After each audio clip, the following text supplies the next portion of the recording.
¿Cómo están y bienvenidos a Herramientas para la autoría y el diseño gráfico multimedia? Inicialmente partimos diciendo que existen dos tipos de conocimiento en diseño gráfico. El primer tipo es el conocimiento instrumental, que tiene que ver con el manejo de la herramienta, que tiene un sentido fundamentalmente práctico y que exige que ustedes hagan. Sostiene que uno aprende a partir de la práctica. Y por otra parte está el conocimiento estético comunicativo. En este sentido existen principios, normas y reglas que procuran entender que todo lo que forma parte de un diseño fue incluido por alguna razón y que es el resultado de un proceso de análisis y reflexión en el marco de la construcción de mensajes de comunicación y que supone la identificación del público, planteamiento de objetivos, medios, etc. En el marco del conocimiento estético comunicativo es importante entender 5 elementos básicos que vamos a desarrollar en esta oportunidad. El primer elemento está constituido por las leyes de la Gestalt. El segundo elemento son las 6 reglas del diseño digital. El tercero es el manejo adecuado de los colores. El cuarto es la selección correcta de las tipografías y finalmente los 3 pasos simples para lograr mejores diseños siempre. Bueno, arranquemos. Las leyes de la Gestalt. Vamos a partir con un ejercicio que nos va a permitir ejemplificar de qué se trata. Entonces, como ven, tenemos un recuadro donde está escrito el color, pero por ejemplo, la palabra amarillo está escrito con un color verde, la palabra rojo está escrito con un color celeste, la palabra naranja con un color rojo y así. Pero voy a pedirles que intenten leer, pero lo que deben hacer es decir el color, no la palabra. Verde, celeste, rojo, negro, rojo, amarillo, rojo, celeste, verde, negro, rojo, amarillo, verde, negro, celeste, amarillo, rojo, verde. Si ustedes intentan hacer este ejercicio, se darán cuenta de que existe cierta dificultad. Lo que ocurre es que la mente pelea, por una parte, porque quiere leer la palabra y por otra, identifica el color. Este ejercicio nos permite entender la complejidad de la percepción que plantea la psicología de la Gestalt. La psicología de la Gestalt, que nace en Alemania después de la Primera Guerra Mundial, es ante todo una teoría de la percepción. Su tesis es que la mente organiza los procesos sensoriales sobre la base de configuraciones unitarias y estructuradas, según el principio holístico por el que el todo es algo más y algo distinto de la suma de las partes. El todo es algo más y algo distinto de la suma de las partes. De hecho, el término Gestalt significa forma o configuración. Ahora bien, dentro de la teoría de la Gestalt se han ido formulando leyes que explican los principios por los que, dependiendo del contexto en el que nos encontremos, percibimos ciertas cosas y otras no. Esto tiene que ver con aspectos culturales, del entorno y otros. Una persona que nació y vivió en China, en la India o en alguna parte de África tiene una forma diferente de percibir los mensajes que alguien que nació y vivió en la Amazonía boliviana, por ejemplo. Por ejemplo, la primera ley es la ley de la buena forma. La ley de la buena forma se basa en la observación de que el cerebro intenta organizar los elementos percibidos de la mejor forma posible. Organizar los elementos percibidos de la mejor forma posible. Es probablemente la ley más importante y que nos da una mejor idea sobre la lógica por la que se rige la generación de percepciones como un todo. Según esta ley, lo que percibimos con mayor exactitud y rapidez son aquellas formas más completas, pero al mismo tiempo más simples y simétricas. La ley de la buena forma se basa en la observación de que el cerebro intenta organizar los elementos percibidos de la mejor forma posible, por lo que rechaza lo inacabado o defectuoso. Cada persona tiene una tendencia a la búsqueda de buenas formas en lo que percibe, y es justamente a lo que se refiere esta ley. En este marco, en todo receptor existe una tendencia natural a la simplificación, la simetría, el equilibrio, el cierre, el orden. Entonces se podría decir que esta ley responde a exigencias innatas y profundas que están arraigadas en todos los individuos y que produce una percepción de las formas. En síntesis, podemos decir que la ley de la buena forma es producto de la tendencia innata del ser humano a la simplificación. Vamos a mostrar algunos ejemplos. Este ejemplo del elefante se asocia con esta ley porque si ustedes revisan o ven con mayor atención esta imagen, se van a dar cuenta de que no es fácil percibir dónde están las patas del elefante. Entonces el cerebro automáticamente detecta que algo está mal e intenta encontrar la solución o la respuesta. Por eso decíamos que en el receptor existe una tendencia natural a la simplificación, la simetría, el equilibrio. Entonces estamos viendo algo que no corresponde e identificamos de manera directa. En este otro ejemplo, si revisan, es difícil identificar cuántos pilares tiene esta estructura. Entonces igualmente el cerebro detecta e inmediatamente procura encontrar la solución. Lo mismo en este tercer ejemplo. Se trata de un cubo de madera, pero si ustedes revisan con detalle se van a dar cuenta de que aquí no existe lógica, ¿no? Pese a que es un diseño digital y que podría tener por supuesto esta debilidad, el cerebro humano busca la solución. La segunda ley es la ley de la figura y fondo. No podemos percibir una misma forma como figura y a la vez como fondo de esa figura.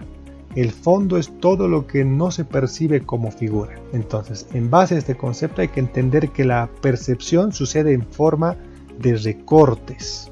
Percibimos zonas en las que centramos la atención y a las que llamamos figura, y zonas circundantes o adicionales que quedan justamente en un plano de menor jerarquía al que denominamos fondo. Es decir, hay una diferenciación. Hay una figura que está en primer plano, digamos lo más importante, y hay un fondo que es complementario. Tal como ven en estos ejemplos, hay una figura y un fondo, pero por tratarse de una imagen en blanco y negro, pueden darse cuenta de que en esta percibimos, por ejemplo, una especie de copa, pero también al mismo tiempo, si nos centramos en la parte negra, son dos personas o los perfiles de dos personas. Entonces cuando los colores se invierten ocurre más o menos lo mismo, pero acá resalta más la copa. Otros ejemplos, si ustedes ven esta imagen van a ver de hecho que se trata de dos personas que están a punto de besarse, pero también si toman en cuenta más el color blanco es la silueta de una mujer. Lo mismo ocurre con esta imagen. ¿Qué es lo que ven? ¿No? Seguramente van a ver más de una forma y más de un fondo por el contraste que existe. Entonces es una persona que está tocando un instrumento musical y además parece la cara de una mujer utilizando el efecto umbral, es decir, solamente en colores blancos y negros. Entonces, si bien estos diseños han sido construidos en blanco y negro y pareciera que eso logra este efecto, también existen diseños que son a color que tienen esta tendencia, ¿no? Y que son utilizados en este caso como publicidad. Aquí hay un frente y un fondo que se logra a través del contraste. Entonces es una copa que está formada a partir de la vestimenta de una mujer. Igualmente aquí el frente y el fondo, ¿qué es lo que vemos al frente y el fondo? Nos permite generar diseños como este, ¿no? Donde vemos aparentemente dos cerillos o fósforos que están encendidos, pero además si uno ve con mayor detalle va a encontrar que se trata de dos personas, al menos esa es la intención. Aquí hay otro diseño que también es interesante, que habla del frente y fondo, ¿no?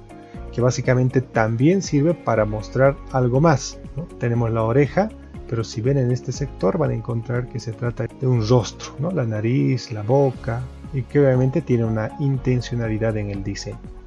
Bien, la tercera ley es la ley de la continuidad y dice, si varios elementos parecen estar colocados formando un flujo orientado hacia alguna parte, se percibirán como un todo. Bueno, la ley de continuidad nos dice que los elementos orientados en la misma dirección tienden a organizarse de una forma determinada. Esto significa que preferimos interpretar la información visual como conectada en lugar de desconectada, es decir, la mente automáticamente genera esa ilusión. Aquí hay un ejemplo de las manos. Entonces lo que la mente hace es que inicialmente ve las manos separadas y finalmente imagina que en la parte más superior, aquella que ni siquiera vemos, las manos ya están juntas, ¿no? Lo mismo ocurre en esta imagen. Vemos una serie de árboles y la mente imagina que en este sector finaliza, ¿no? Y que son muchos más árboles los que están hasta el final.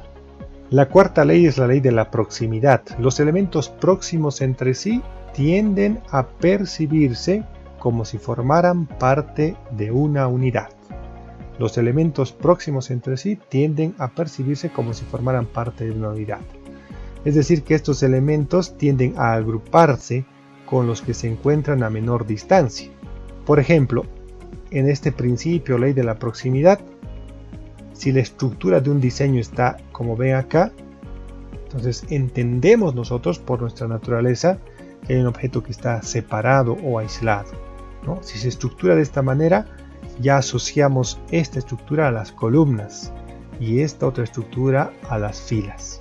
Entonces tiene que ver con la estructura que le vamos a dar a nuestros diseños, por ejemplo.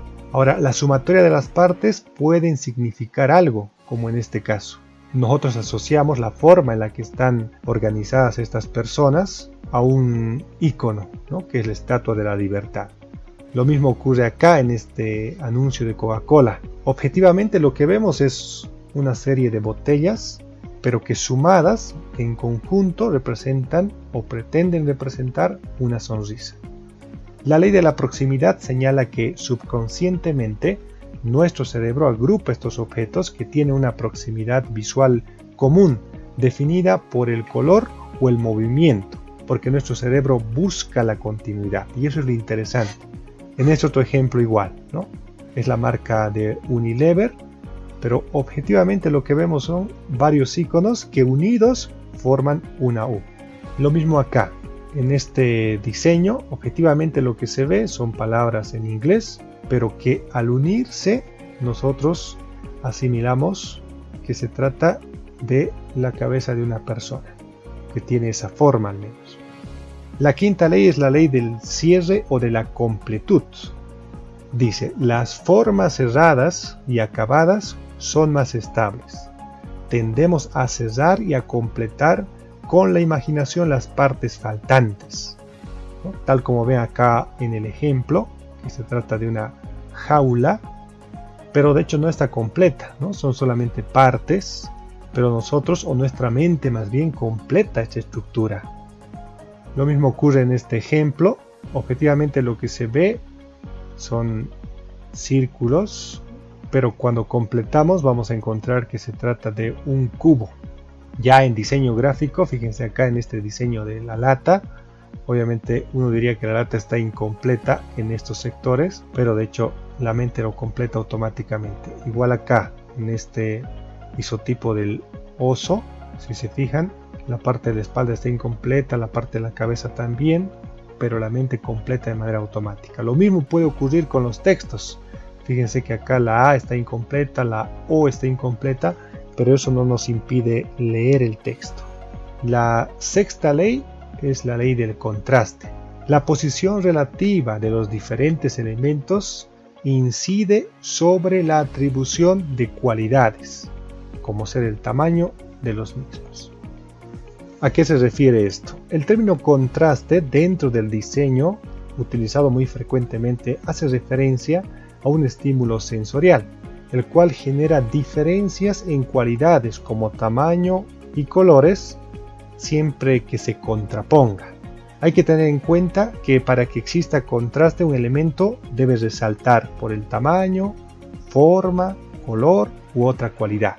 En este ejemplo, en este primer gráfico, podemos decir fácilmente que por contraste, este círculo es el más pequeño, ¿no?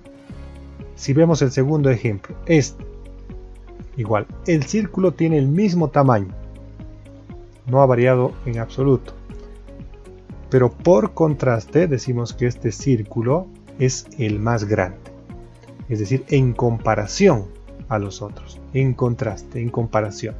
Lo mismo ocurre acá, hay un perro, en este caso es grande, y uno que es pequeño. Entonces, en contraste, este perro en particular es muy grande y este perro es muy pequeño.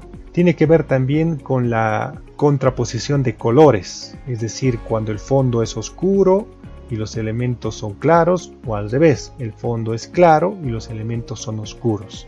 Entonces, en el diseño tiene que ver con esos elementos también.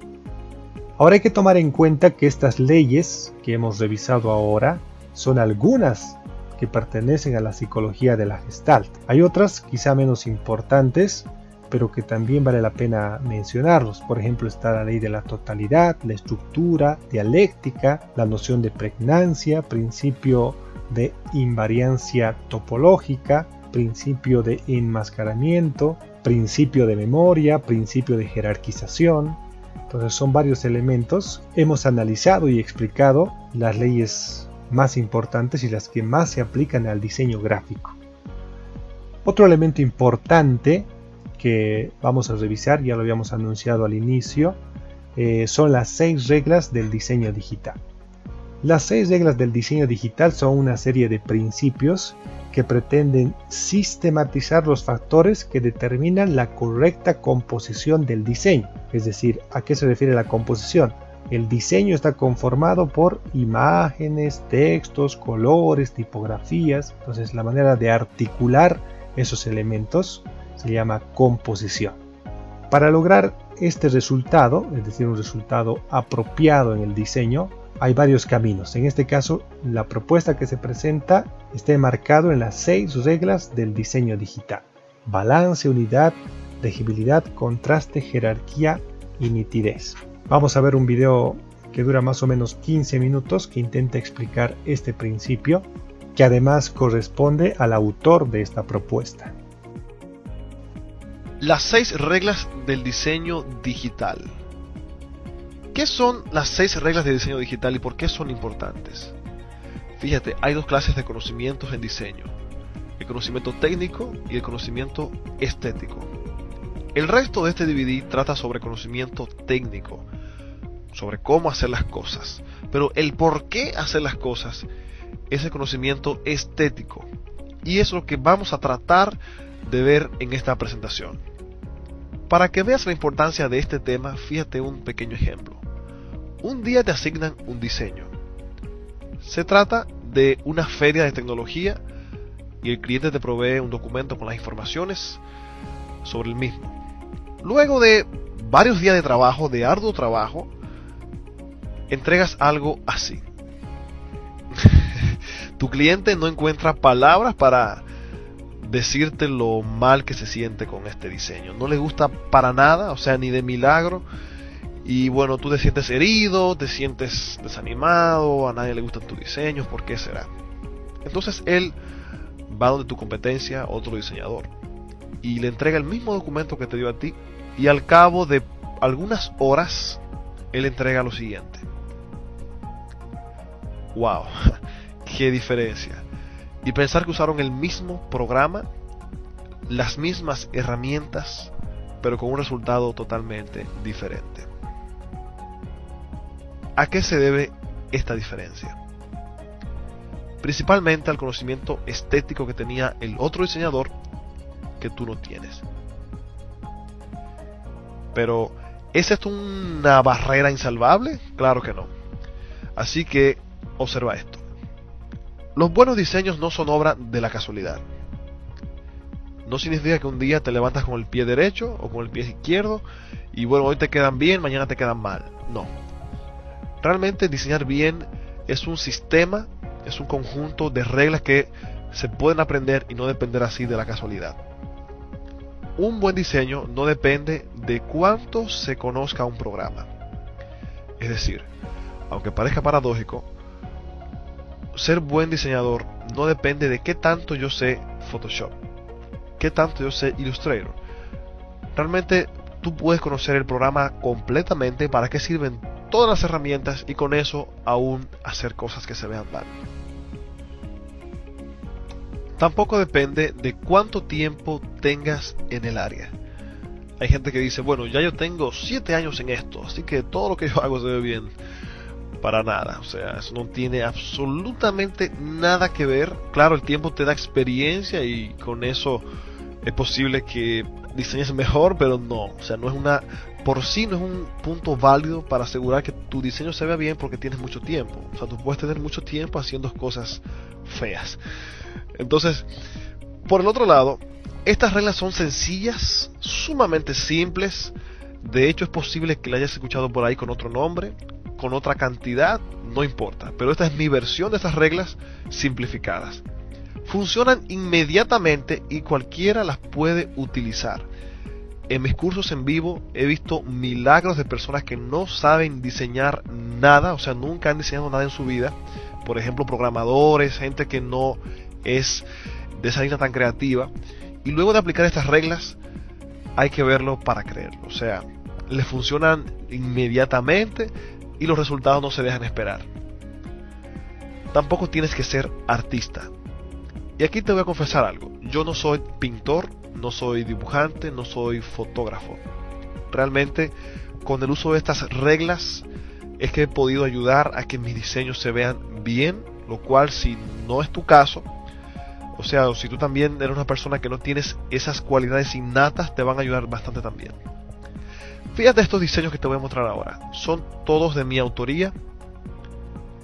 Estos diseños fueron hechos en Photoshop, utilizando las reglas que vas a ver a continuación.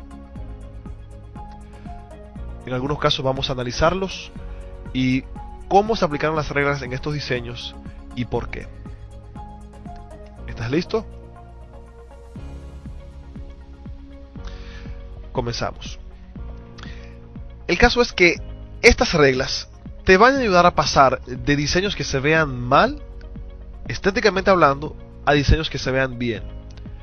La número 1 es la siguiente. Balance. Es la distribución de los elementos dentro de una composición. Este puede ser simétrico o asimétrico. En pocas palabras, fíjate. Si tomamos este diseño y lo dividimos por la mitad, por el centro, tengo lo mismo de ambos lados. Esto se llama balance simétrico. Cuando una composición, al dividirla por el centro, obtienes elementos similares. De este lado tengo texto, aquí tengo un detalle, aquí tengo otro detalle. Este tipo de balance es el más fácil. El ser humano, de forma natural, detecta cuando algo está desbalanceado. Nuestro cuerpo automáticamente sabe si estamos inclinados, si estamos acostados, si nos vamos a caer. Así que visualmente también en un diseño se sabe cuando la composición está desequilibrada. Lo que debes cuidar es, en sentido general, que la composición, tu diseño, no se caiga ni para la izquierda ni para la derecha. Y con esto cuentas entonces con el balance. El simétrico es el más fácil de lograr porque es tan simple como tomar el diseño, partir por el centro y hacer que se equilibre de ambos lados con elementos similares. Pero el balance asimétrico es un poco más difícil, pero es el más recomendable y el más utilizado. Puedes ver aquí que si tomo el diseño por el centro, no tengo los mismos elementos de cada lado, pero sí se mantiene equilibrado. Fíjate que este cuadro, este marco con la foto de estos personajes y esta flor pesan bastante. Pero de este lado tengo esta cinta que es grande y le hace un contrapeso. Aquí tengo un poco de balance simétrico. Aquí tengo una cinta y aquí tengo otra. La razón por la que puse dos es que si aquí no pongo la cinta y dejo una sola aquí, pues la composición se me cae hacia la izquierda. ¿Entiendes? Es simple. El asunto es no dejar los lados sin equilibrar. Entonces, en el diseño mal, el que rechazó tu cliente, puedes ver que el balance aquí no se respetó. Aquí tienes un espaciado, aquí tienes otro espaciado, sin ninguna razón de ser. Este texto no se alinea con nada, ni con el principio de este texto, ni con la fotografía, con nada. Está puesto ahí de forma arbitraria. Igualmente, si fijas que arriba y abajo tiene unos espacios que tampoco tienen razón de ser, cuestión de que el balance en esta composición queda totalmente descartado. No hay un balance planeado aquí. Por el otro lado, el que hizo la competencia sí tiene un balance equilibrado. Fíjate que aquí le pusieron un detalle, aquí también hay otro detalle. Aquí tenemos informaciones, de este lado también tenemos informaciones. Aquí tengo un CD grande y aquí tengo un pequeño. Eso podría ser un desbalance, pero no. Fíjate que este color verde le hace contrapeso a este CD grande. Todo está calculado, nada queda a la casualidad. Esa es la regla número 1, el balance. La número 2 es la unidad. Es la propiedad de un diseño que une a todos los elementos en una composición. Puede lograrse la unidad a través de colores, imágenes y tipografía. Esta regla es simple. En este diseño estoy hablando o estamos tratando el tema del turismo. Por lo tanto, utilizamos imágenes que tienen que ver con el turismo. Palmeras, nubes, un sol, estrella de mar, arena. En este caso, el tema a tratar es salud o productos lácteos de alta calidad. Entonces ahí utilizamos una familia. Fíjate los colores que suaves son. Color azul, color verde, colores orgánicos, naturales. Pero en este caso, que estamos hablando de tecnología supuestamente, fíjate que mal se ve esa imagen, esa textura del fondo, esos recuadritos no tienen nada que ver con el tema. Este brillo aquí tampoco tiene nada que ver con el tema de tecnología. Y esos colores que se utilizaron ahí tampoco hacen justicia para el diseño. En pocas palabras, la unidad o la coherencia se refieren a que cualquier cosa que pongas en tu diseño, que por amor a Dios eso tenga que ver con lo que estás haciendo. Si pones una imagen de forma arbitraria y no piensas en qué tiene que ver eso con tu diseño, pues mejor quítala. Entonces, el que hizo la competencia, fíjate en algo. Los colores tienen que ver con tecnología. La imagen del CD por igual. El monitor, excelente. La textura también es con ese feeling tecnológico. La tipografía, que también es otro factor. La tipografía en este caso está elegida de forma un tanto me da las Canarias, por decirlo de alguna forma. Aquí también. Pero aquí el tipo de letra es un tipo de letra fuerte, dinámico, por decirlo de alguna manera tecnológico, da ese feel. Entonces eso es lo que busca la unidad, que cualquier cosa que pongas en tu diseño, ya sea imagen, color o tipografía, que esté acorde con la idea global. La regla número 3 es la legibilidad. Es una característica de los textos que permite entenderlos claramente y sin titubeos. Es decir, cualquier cosa que pongas en tu diseño que sea para leerse, pues que se lea y punto. No puedes exagerar con los efectos, no puedes poner cosas que hagan un contraste negativo, es decir, que no se vea el contraste, no se entienda lo que quieres escribir. Lo que sea que se vaya a leer, que se lea claramente. Aquí fíjate cómo los efectos interrumpen la lectura del texto, lo hacen ver un poco más borroso.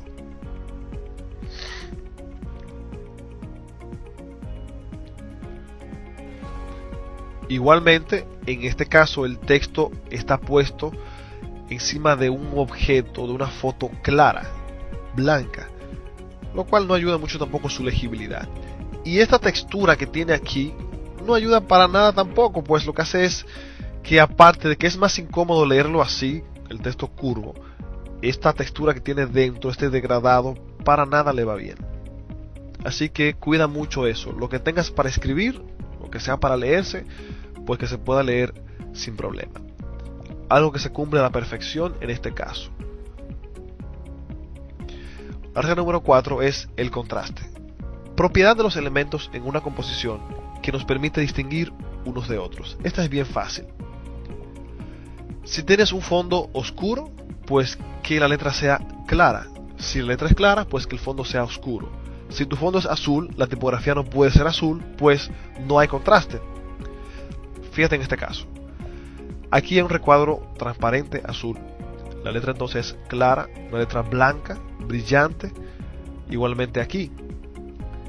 En algunos casos donde he diseñado algo y este logo es azul y el fondo también es azul, este efecto salva la situación, pues le da el contraste que necesito. Igualmente aquí, aunque las letras son blancas y el fondo es también claro, esta ligera sombra que tienen ayuda con el contraste de forma tal que se pueda entender. Regla número 5. Nitidez. Es el medio que nos permite apreciar un diseño de forma satisfactoria. Esta regla no tiene que ver directamente con tu diseño, pero tiene que ver con el medio a través del cual lo presentas. Es decir, si tu diseño es para imprimirse, debes cuidar mucho el papel a través del cual se imprime el diseño. Si tu diseño es para proyectarse en una presentación, pues ahí debes cuidar entonces el proyector, que esté bien enfocado, que esté bien colocado. Como te fijas, es una regla que no tiene nada que ver con tu diseño, pero si el medio a través del cual lo presentas se ve afectado, tu diseño también, a última instancia, se verá afectado. Por último, tenemos la jerarquía. Es el control de la importancia visual de los elementos en una composición. En pocas palabras, no todo lo que está en tu diseño tiene la misma importancia. Y la jerarquía se puede lograr no solamente con el tamaño, también con el lugar donde pones algo. En este caso, todo este texto, la descripción del evento y la información están aproximadamente en el mismo nivel jerárquico. Algo que no ocurre aquí. En este caso, la fecha, es decir, los datos del evento, están puestos de una forma más resaltadas que la descripción del mismo. Aunque los dos se ven bien, tienen diferente jerarquía. Entonces, resumiendo, las 6 reglas de diseño digital son el balance, la unidad, la legibilidad, la nitidez, el contraste y la jerarquía. Estas reglas debes memorizarlas, si es posible imprímelas, anótalas, pégalas a tu lado para que cada vez que hagas algo, revises si cumple estas 6 reglas. Pueden ser la diferencia total y absoluta entre un diseño mediocre y un diseño que resalte, que llame la atención y que sobre todo se vea bien. Balance, unidad, legibilidad, nitidez, contraste y jerarquía. Las 6 reglas del diseño digital. Bien, entonces a partir de ahora deberíamos tener claro qué es el balance, la unidad, la legibilidad, el contraste, la nitidez y la jerarquía. Sobre todo esto nos sirve para tener un lenguaje común. Es decir, cuando ustedes presenten sus diseños, probablemente yo les diga, el diseño está bastante bien, pero tiene problemas de balance, ¿no? Entonces tendrían que saber a qué me refiero cuando hablo de ese problema, ¿no? O probablemente les diga que el diseño tiene ciertas observaciones en el criterio de unidad, ¿no? Entonces es importante también para unificar y de esa manera poder ir mejorando en ese ámbito. Otro aspecto fundamental del diseño es el manejo adecuado de los colores, ¿no? Entonces este punto 3 lo vamos a desarrollar también. Y hay que entender inicialmente que el color es un elemento de comunicación, es decir, que comunica algo y que está lejos del tema de gustos o el tema meramente estético. Y por eso es importante conocer el significado de los colores. Se ha popularizado el significado de los colores por los estudios en psicología sobre todo, y su aplicación en la construcción de mensajes es fundamental. Algunos de los significados asociados a los colores, digamos, más usados son rojo, que se asocia con pasión, violencia, fuego, seducción, poder. Amarillo, que se asocia con armonía, sabiduría, agilidad, brillantez. El azul se asocia con estabilidad, confianza, con algo masculino y racionalidad. El naranja felicidad, entusiasmo, creatividad, éxito. El verde, lógicamente, con naturaleza, crecimiento, fertilidad, dinero, aire libre. El violeta con poderoso, ambicioso, misterioso, con dignidad. El rosado, obviamente, con lo femenino, con el romance, la inocencia, con lo juvenil. El negro con poder, con lujo, emociones fuertes, conocimiento, con algo sofisticado. Pero es importante señalar que más allá del significado como tal, está el principio de comunicación que pretende entender lo que ellos transmiten y obliga a un proceso de reflexión en su uso. Es decir, tendríamos que reflexionar antes de elegir un color para un determinado trabajo. Es decir, al momento de elegir un color no basta con decir frases como se ve bonito, o ante preguntas como ¿por qué usaste este color? La respuesta equivocada sería porque está bien, porque a mí me gusta. No, tiene que haber un motivo mucho más fuerte. Y lo mismo ocurre con este cuarto punto, que es la selección correcta de las tipografías. En diseño gráfico, elegir la tipografía adecuada tiene la misma importancia que elegir los colores y las imágenes. La elección de una tipografía u otra debe estar basada en criterios lógicamente de comunicación, ya que también supone un proceso de reflexión y análisis de significados, igual que el color. Además, se debe buscar un equilibrio entre lo que es estético y lo funcional en el marco del propósito general de cada proyecto gráfico. Y eso es lo importante, ¿no?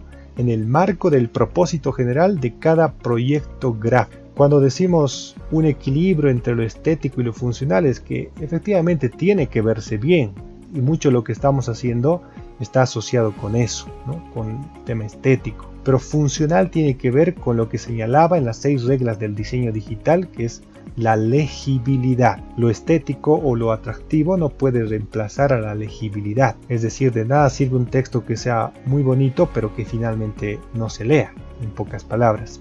Existe una larga lista de elementos que definen la pertinencia o no de una u otra tipografía, como las familias tipográficas, por ejemplo, la clasificación tipográfica, la anatomía de la tipografía o la anatomía tipográfica, los estilos de tipo de letra que conocemos, ¿no? Bold, cursiva, negrita y otros aspectos.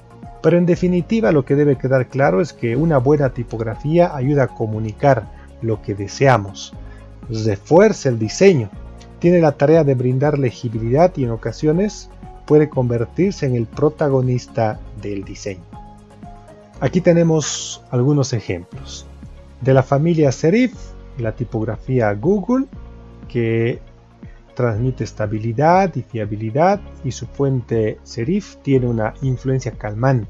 La tipografía manuscrita o script de Cadillac es una marca elegante y sofisticada. La tipografía de la familia sans serif de LinkedIn, que procura transmitir seguridad, actualidad y profesionalidad. Y la tipografía decorativa o de fantasía de Disney, que lo que procura, como la mayor parte de las tipografías decorativas, es darle una personalidad específica.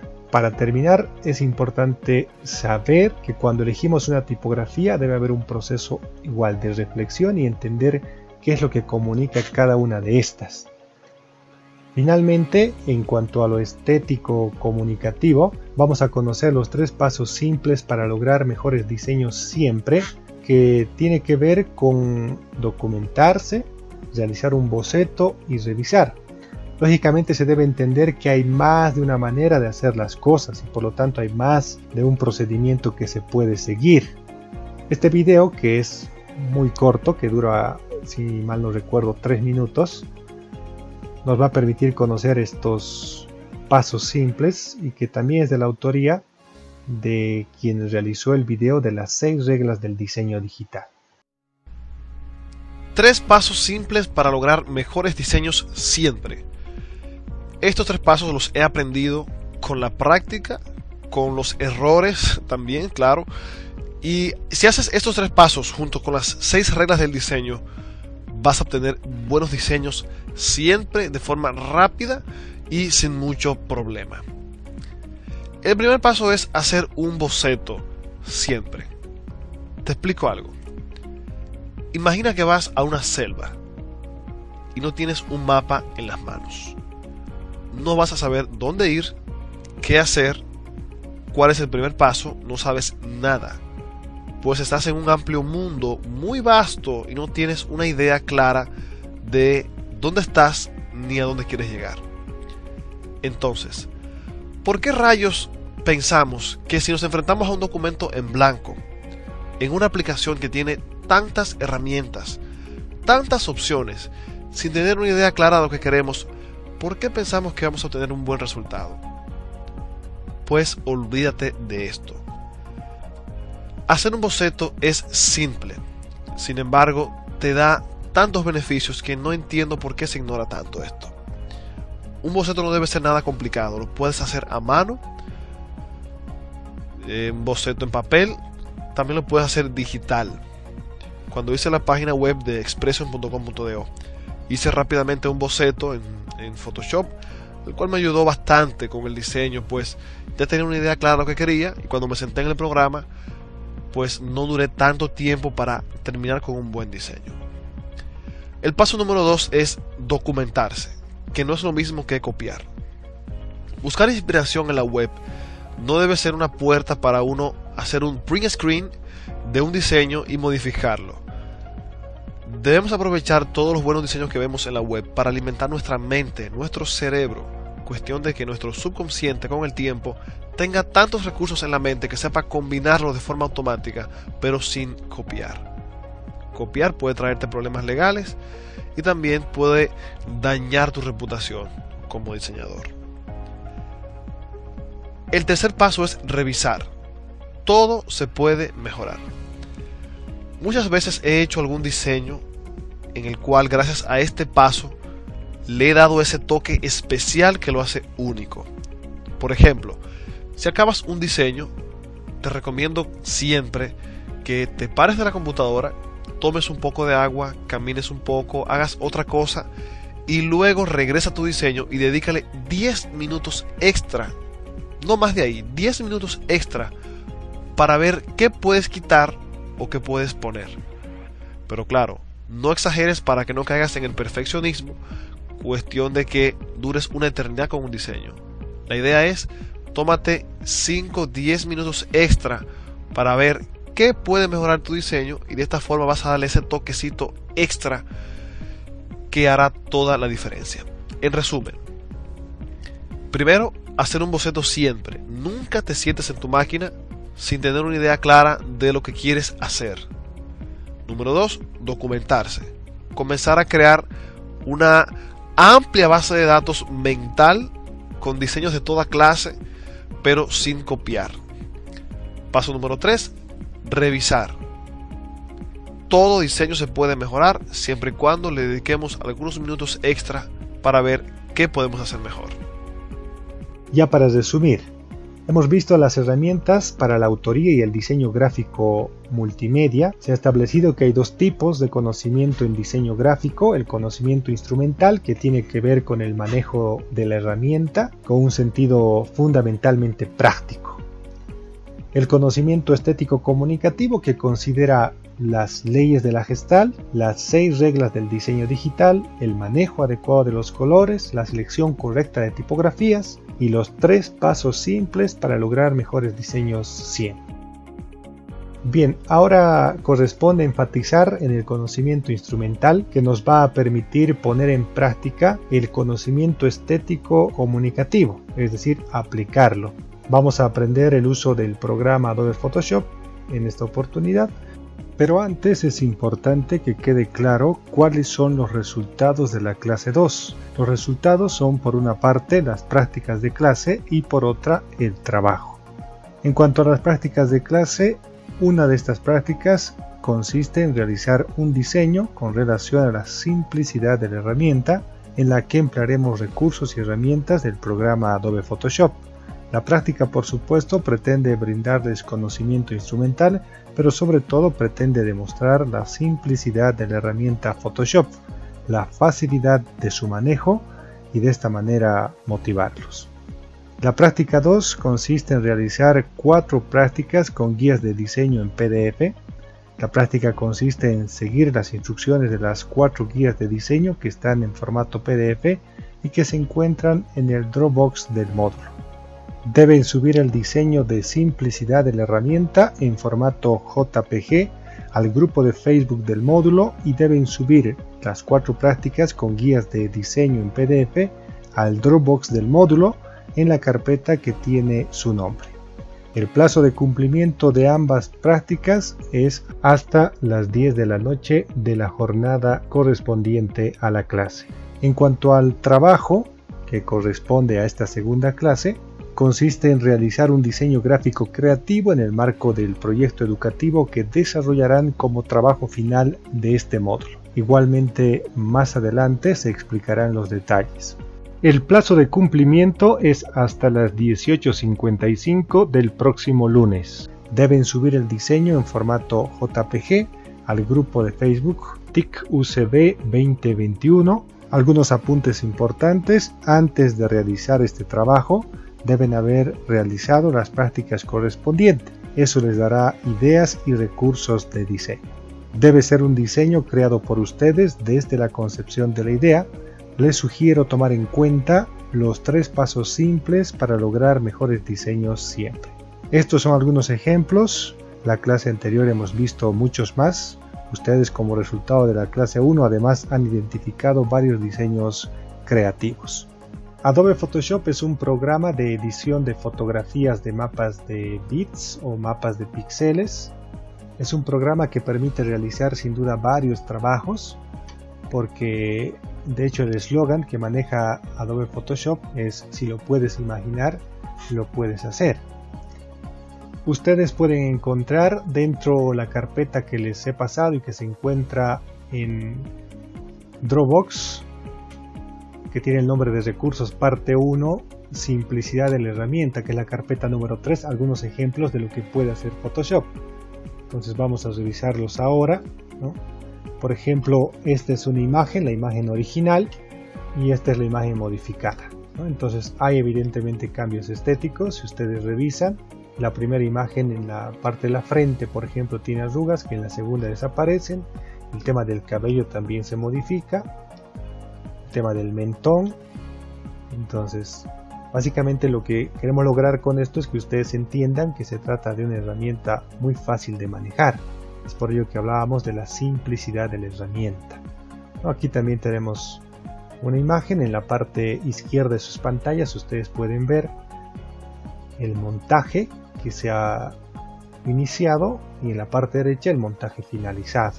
Entonces es una herramienta que permite obtener un realismo muy grande, tal como ustedes pueden apreciar. En este caso también el montaje iniciado en la parte superior y el montaje finalizado, ¿no? Los recursos que se han utilizado. En este caso de igual manera, en la parte superior el montaje iniciado y en la parte inferior el montaje finalizado. Fíjense que los recursos están acá, ¿no? El bote, la flor, la otra flor y en este caso la modelo, ¿no? Y también aquí hay una luna que se ha incorporado. Entonces son varios elementos que tienen que ver con este montaje. Aquí en el cambio de luminosidad, ¿no? Antes y después, o la modificación que se realiza. Lo mismo acá, el montaje iniciado en la parte superior y el finalizado en la parte inferior, ¿no? Fíjense que el resultado es muy real de hecho, y ese es el objetivo que deberíamos tener.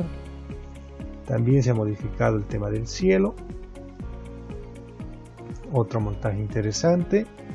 Bueno, el antes y el después también de otro montaje. Lo mismo ocurre acá, el original y el modificado. En la parte superior el montaje iniciado y en la parte inferior el montaje concluido. También, por supuesto, pueden lograr cambios estéticos que son muy rápidos y fáciles de lograr. Como ven acá, la imagen original y la modificada, el antes y el después. Y bueno, son algunos ejemplos. Que hemos podido revisar. Entonces vamos a trabajar con esta primera imagen que les había mostrado para que ustedes vean lo fácil que es, que tiene que ver con la simplicidad de la herramienta. Entonces, un poco hablando de la interfaz que tiene Photoshop, en la parte superior está el menú, donde ustedes pueden ver archivo, edición, imagen, capa, texto, selección, filtro, 3D, vista, ventana, ayuda. En la parte izquierda están las herramientas, ¿no? Herramienta selección, herramienta recorte, herramienta mover, varias otras herramientas que vamos a ir utilizando también. Aquí está por supuesto la herramienta texto. Entonces inicialmente vamos a abrir la imagen que queremos modificar. Les decía que deberían tener esta carpeta descargada que tiene el nombre de simplicidad de la herramienta.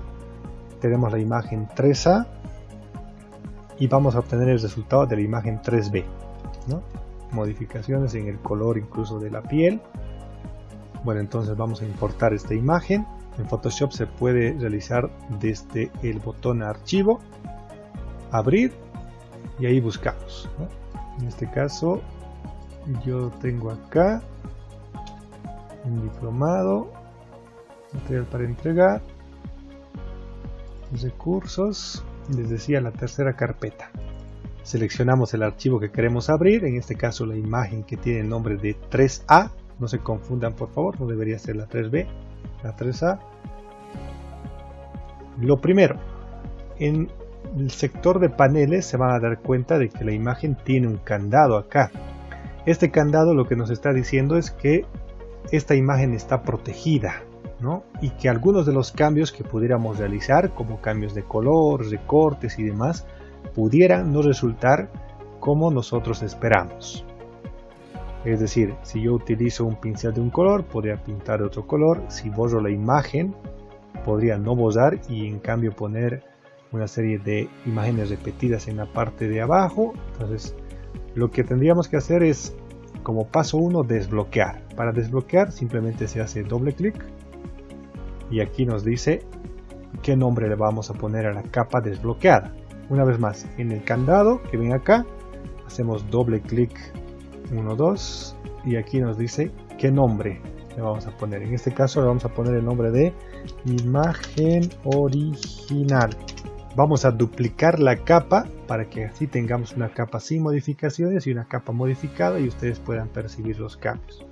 Para eso simplemente hacemos clic derecho en este espacio que ven acá, encima del texto, clic derecho y tendríamos que elegir la opción duplicar capa que está acá.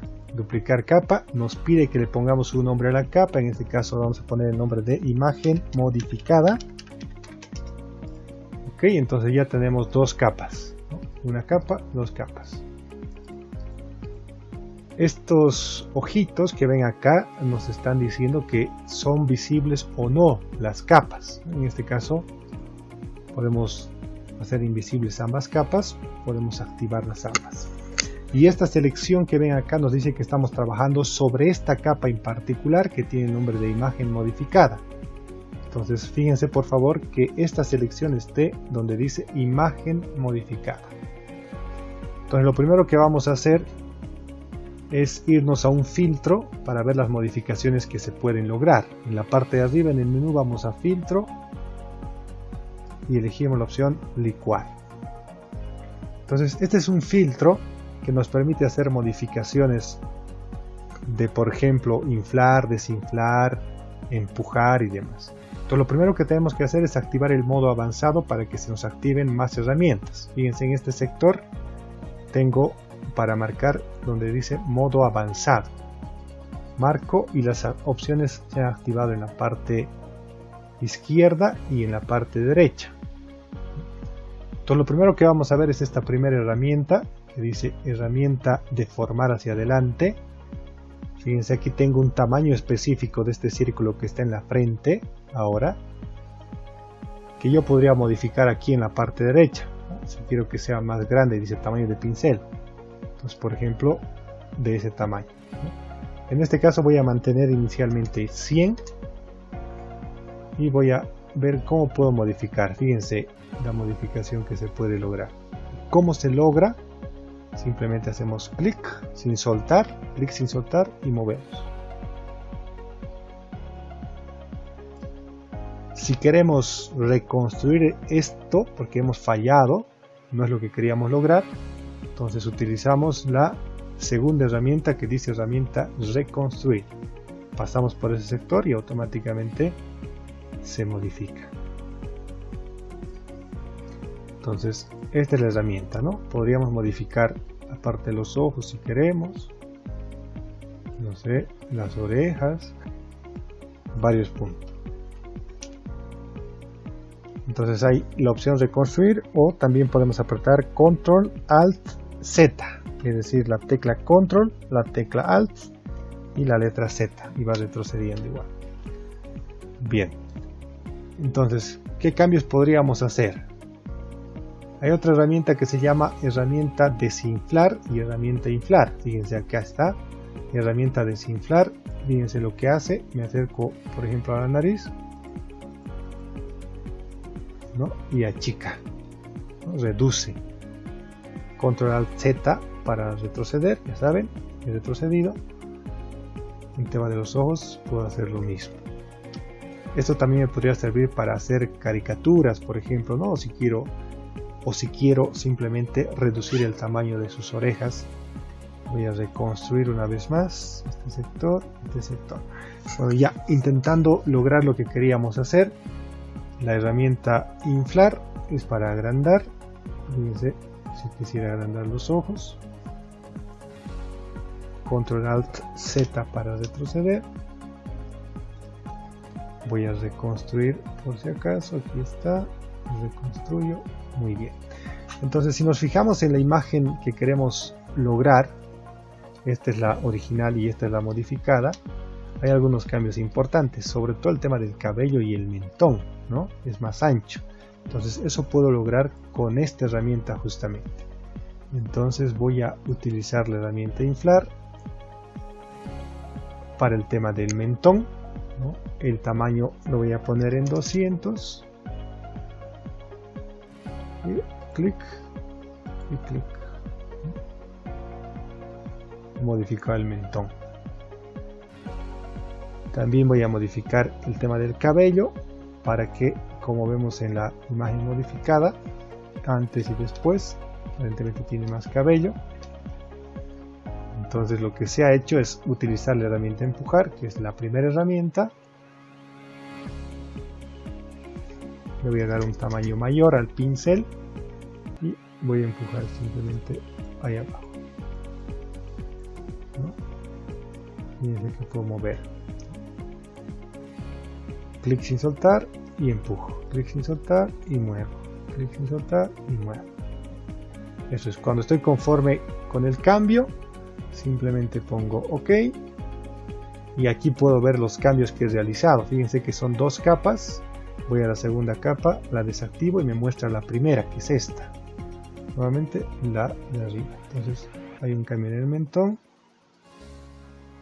y hay un cambio en la frente. Listo. Ahora, si se fijan también en cuanto a la imagen anterior, la imagen original y modificada, otro cambio es el tema de las líneas de expresión que tiene acá en la parte de la frente, la parte de la nariz y también el tema de las ojeras. A ver, ahí está, antes, después. Entonces eso es lo que voy a modificar ahora.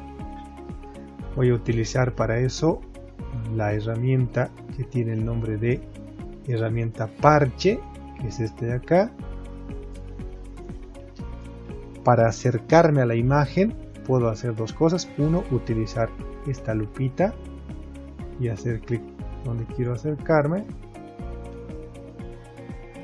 ¿no? O puedo hacerlo también, aquí está para reducir, clic y reduzco. Entonces acercarme o alejar. Otra opción es el atajo de apretar la combinación de teclas control más y control menos. En este caso me acerco y utilizo, les decía, la herramienta parche. Ahí está, herramienta parche, que es la 3, 4, 5, 6, 7, la séptima herramienta. Entonces selecciono la parte del de la arruga, haciendo un círculo sin soltar, me va a marcar de esta manera. Ahora hago clic sin soltar, bajo un poquito esta selección y ahí está. Control D para deseleccionar, aprieto la combinación de teclas Control D. Ahí está, entonces ahí puedo ver que ha cambiado. Línea de expresión ha desaparecido, ya ha camuflado en realidad. La segunda línea de expresión igual la selecciono con la herramienta parche, clic sin soltar y clic sin soltar hacia arriba. Listo. Control D para deseleccionar. Entonces fíjense que ahí está la imagen modificada y la original, ¿no? En la original tenía 1, 2, 3 líneas de expresión, en la modificada queda una para que se siga viendo real, ¿no? En este caso el éxito o el fracaso depende de que se siga viendo real. Vamos a modificar también el tema de las ojeras, igual clic sin soltar, seleccionamos la parte que queremos camuflar, esa, clic sin soltar hacia abajo, Control D para deseleccionar. Una vez más acá, clic sin soltar, selecciono la parte que quiero camuflar, no me entro hasta el ojo, ahí, clic sin soltar, bajo y ahí está.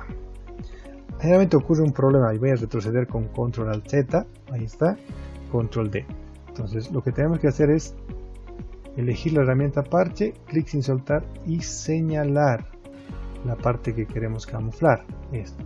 He soltado el cursor del mouse, no estoy apretando nada y nuevamente voy acá, me aparece este símbolo, hago clic y muevo hacia algún lugar que tenga una textura similar a la que yo quiero reemplazar. Sería un error, por ejemplo, elegir acá porque se van a combinar ambas capas, o elegir acá porque también se van a combinar esas capas. Entonces es una textura similar, suelto, Control D, ahí está. Si requiero hacer algún ajuste más, puedo seleccionar una pequeña parte de acá, selecciono, voy acá, estoy soltando, clic sin soltar y selecciono una textura similar. Control D para deseleccionar, o si quieren, aquí en la opción seleccionar y deseleccionar. ¿De dónde sale esto? Control más, Control menos, Control D y demás. Si ustedes van a las herramientas van a encontrar que, por ejemplo, en selección, ahí seleccionar todo, Control A, deseleccionar Control D, invertir y demás. Lo mismo ocurre en estas herramientas, fíjense, tono automático, ajustes, ¿no? Control U, Control B, Control L, lo que ustedes vean conveniente pueden ir revisando. Entonces me faltaría este de acá, nuevamente herramienta parche, selecciono este objeto o este sector y bajo. Control D para deseleccionar. Entonces nuevamente ya tenemos acá, si queremos hacer alguna modificación más podemos hacerla, aquí está esta parte más, el mismo procedimiento. Entonces si ustedes revisan el antes y el después, antes, después, antes, después, ya hay efectivamente modificación, ¿no? Entonces, ¿qué nos estaría faltando? Si seguimos la muestra que hemos utilizado, antes, después. Si se fijan, también hay un cambio en la tonalidad de la piel, que es un filtro que nos permite camuflar muchos de los diseños o montajes que vamos a hacer. Es decir, si ustedes realizan un montaje o una modificación para el diseño que tienen asignado para la próxima clase, les va a servir este filtro. Tendríamos que duplicar esta capa, esta imagen modificada, donde esté ese texto hacemos clic derecho, elegimos la opción duplicar capa y le vamos a poner el nombre de iluminación. Les repito una vez más que este filtro nos va a permitir camuflar muchas de las imperfecciones y les va a servir para cualquier diseño que ustedes quieran minimizar las modificaciones y hacerlas imperceptibles. Entonces iluminación, voy a la parte del menú, elijo la opción filtro, desenfocar, desenfoque gaussiano. Entonces aquí en radio nos dice cuánto vamos a desenfocar. Fíjense, voy a exagerar y poner 20, ¿no? En este caso 4 es suficiente, incluso 3 vamos a poner, ok. Si se fijan, ¿qué ha ocurrido con la imagen? Se ha desenfocado aparentemente, pero lo que vamos a hacer es modificar el tipo de capa. En este caso, aquí en la parte superior, fíjense, dice normal, tipo de capa normal. Entonces lo que hacemos es clic y podemos elegir varios tipos de capa: normal, luz suave, luz fuerte, intensa, lineal, dividir, ¿no? Fíjense, esa dividir como que convierte la imagen en dibujo, ¿no? Opción dividir, restar, exclusión. Ya pueden ustedes explorar con mayor tiempo. En este caso lo que a nosotros nos sirve es poner la opción luz suave. Entonces tengo tres capas: una capa de iluminación, antes, después de la iluminación, la imagen original, la modificada y la iluminación. Ahora, la intensidad de la iluminación también puedo modificarla acá en la parte de arriba donde dice opacidad. Clic y está en 100%. Puedo poner una menor cantidad: 18, 50, lo que ustedes vean conveniente y estén conformes. Listo. He terminado el diseño. Para exportarlo, que es lo que ustedes también van a requerir, es ir a la opción archivo, guardar como, y elegimos un espacio. Yo voy a guardar en este mismo espacio que decía simplicidad de la herramienta, pero le voy a poner otro nombre que va a ser práctica 2. Y acá el formato que está predefinido es PSD, que es el formato de Photoshop. Si yo guardo en este formato, lo que va a ocurrir es que voy a poder abrir sí y solo sí con Photoshop, ¿no? Y lo voy a guardar para que ustedes vean. Guardar, listo, lo cierro, voy a la carpeta en la que he guardado práctica 2, doble clic y ahí está la imagen, ¿no? Pero si quisiera guardar como una imagen normal, legible con cualquier lector de imágenes, entonces lo que hacemos es archivo, guardar como, y elegimos el formato JPG. Entonces le voy a poner también el nombre de práctica 2 y la voy a guardar en este formato JPG. Guardar. Me va a preguntar la calidad y demás, en este caso calidad máxima, y esto mantengo tal como está. Ok, voy a revisar en la carpeta práctica 2, aquí está. Esta es la imagen que he obtenido.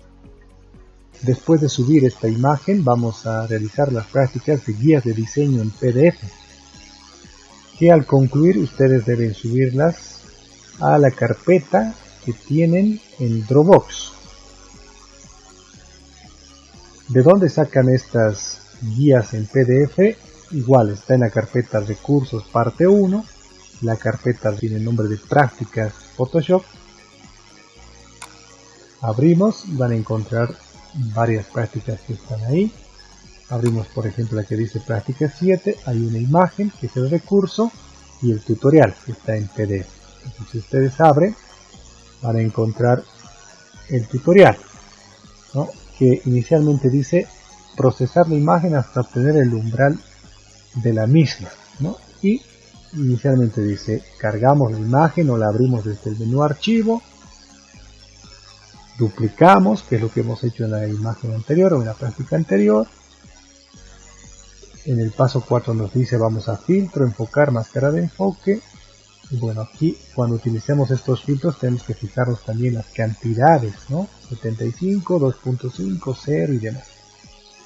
Entonces, si van bajando, se van a dar cuenta de que van a obtener un resultado. Pero lo más importante, más allá del resultado, que es meramente instrumental, les decía, es que esto nos permite utilizar varias herramientas, como por ejemplo las herramientas de pincel, que son estas, ¿no? Las herramientas de ajustes, que también es importante, ¿no? En dos momentos. Y el tema de los filtros también. Entonces, más allá del resultado que obtenemos, están las herramientas que nos permiten alcanzar este resultado, que les van a servir también para otros diseños que ustedes realicen. En la otra carpeta, que tiene el nombre de práctica 8, vamos a aprender a utilizar los filtros, ¿no? Entonces, Acá igual nos da paso a paso cómo lograrlo. Inicialmente cargamos la imagen o la abrimos desde el menú archivo, ¿no? Archivo, abrir, lo que ya hemos hecho antes, ¿no? Ahora realizamos 7 copias de la capa de fondo, lo que hemos hecho, clic derecho, duplicar, duplicar, duplicar y generamos 7 copias. Hay que fijarnos bien en qué capa estamos realizando el cambio. Recuerden que esto o esta selección que ven acá nos está diciendo que estamos trabajando en esa capa, ¿no? Y así bajando, fíjense, este es el filtro siguiente, el otro filtro, este filtro, el filtro que aparece en la pared.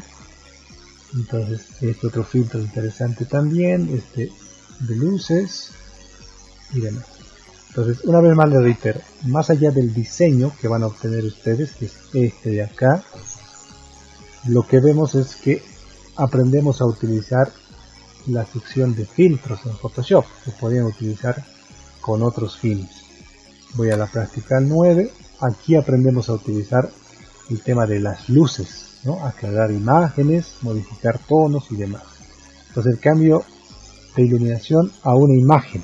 En esta práctica igual cargamos la imagen, duplicamos la capa 3 veces para que tengamos 4 copias en realidad, y a cada imagen aplicamos una opción de luz, ¿no? Esta por ejemplo para aclarar, esta para generar un sol o un destello artificial, esta para ver la dirección de los efectos de iluminación.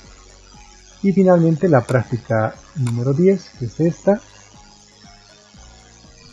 Igual, abrimos y es un montaje, que es lo que más se usa en Photoshop, lo que habíamos visto, ¿no? Tenemos un entorno y ponemos un objeto a ese entorno, simulando que ese objeto, animal, cosa, lo que corresponda, está en ese lugar, ¿no?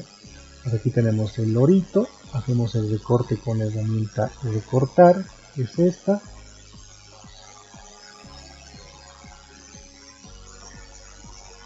Queda en transparencia tal como ven acá, importamos la imagen del toro, hacemos la reducción y este es el resultado final, ¿no? Hacemos en apariencia que el lorito aparece encima del toro. Entonces es el montaje básico, pero para conseguir un diseño más complejo se requiere esto.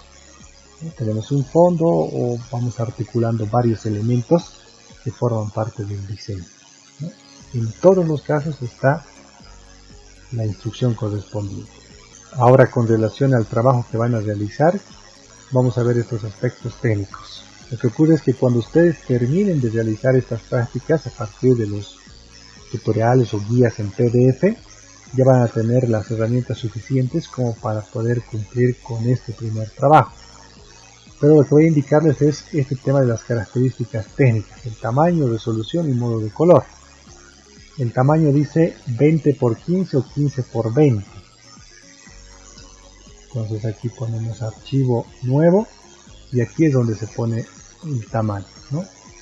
Pero ojo que acá nos dice píxeles, deberíamos utilizar centímetros y 20 por 15 voy a elegir yo. También nos pide una resolución, píxeles por pulgada, dice 300 y lo utilizamos. Y aquí está el modo de color, es RGB, lo mantenemos ahí, tenemos OK. Entonces acá pudiera ser que queremos hacer un diseño. Algo que no indican los tutoriales es cómo incluir un texto, por ejemplo. Entonces es simplemente ir donde está la herramienta texto, hacemos clic y escribimos como si fuera Word, ¿sí? Ejemplo 1. Seleccionamos y podemos elegir en la parte de arriba el tipo de letra, por ejemplo. Aquí está, como si fuera exactamente Word, ¿no? Elegimos, no sé, tal vez esta tipografía, esta otra. Ustedes ya saben que tienen que seguir el criterio de la tipografía más adecuada, ¿vale? El tamaño también está en la parte de arriba, si desean. Para mover este texto, siempre la primera herramienta y movemos, ¿sí? La primera herramienta.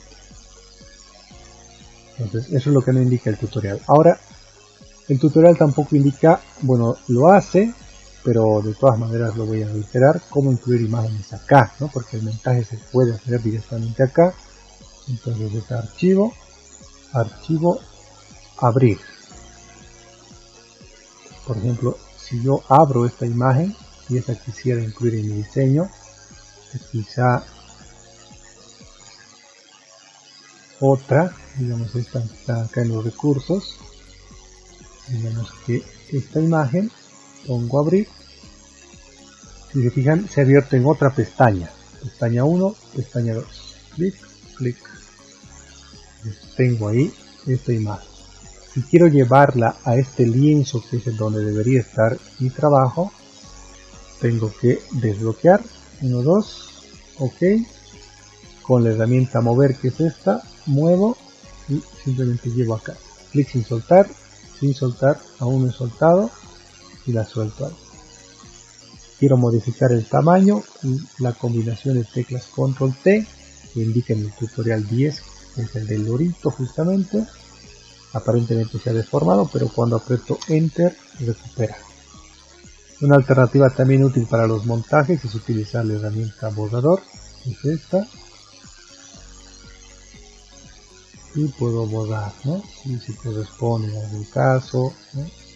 Como verán en el tutorial número 10 hay una manera de recortar, como recortar el lorito, pero otra opción también es utilizar la herramienta borrador, ¿no? Si quiero ver el tamaño o el tipo de borrador, clic derecho y aquí está, derecha, tamaño y tipo de borrador. Y de esta manera puedo combinar varios elementos, puedo por supuesto seguir abriendo imágenes, digamos esta otra imagen, igual para llevar al lienzo que corresponde, control A, control C y control D para mover la primera herramienta. Ahora, ¿cómo hago que esta imagen esté encima? Fíjense que aquí está el orden, ¿no? Me está diciendo que esta capa está encima de las otras. Entonces puedo retroceder, ¿no? Simplemente clic arriba o abajo, donde quiera acomodar, clic sin soltar. Eso es, ¿no? Ahora esta capa está encima de las otras.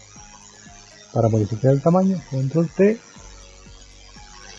Para modificar el tamaño elijo la capa que quiero modificar, que en este caso la capa 2, que es este paisaje, control T y agrando, ¿no?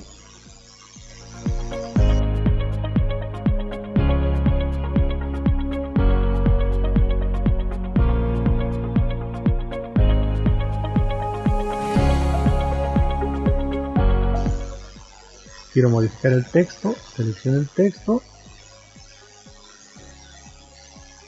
puedo moverlo. Si quiero cambiar el color del texto, hago clic acá donde dice la letra T, y aquí es donde modifico. Puedo modificar lo que dice, puedo modificar la tipografía y puedo modificar, por supuesto, también el color.